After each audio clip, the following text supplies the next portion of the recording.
Hi there. This is a brief introduction to the Xerc 2.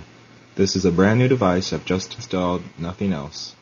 I'll plug it in for the first time and notice that the status light blinks twice, confirming it is getting power. It then begins to slowly fade in and out while the Xbox is off. Also, notice that it is using the red eject ring as the status light. You can use the green lights instead or even connect your own LEDs to it.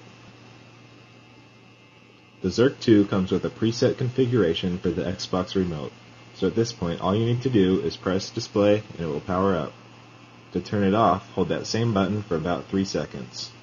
If you don't want to hold a button for 3 seconds to turn it off, you also have the option to program a discrete off button. I'll now show you how to access config and change the button setup.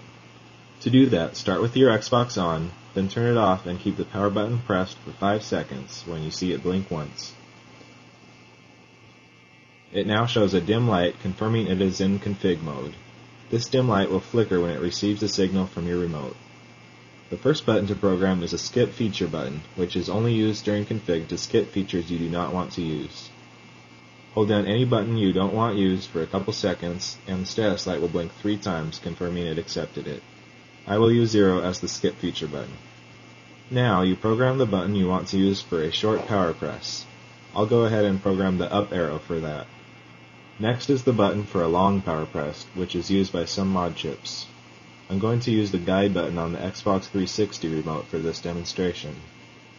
Next is eject, so I'll just program another button for that. The next feature simulates the button presses needed to access the operating system of the Smart XX mod chip. Since I do not have one of those, I will use the skip feature button, which I recorded as 0 on the Xbox remote. Next is the discrete off feature.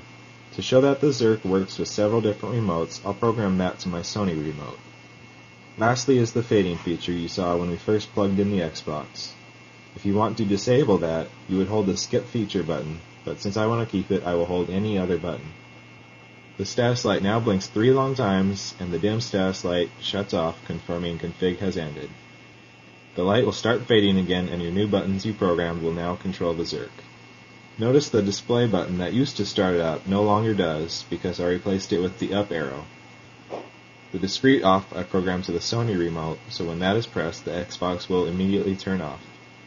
And that, in a nutshell, is how the Xerc 2 works.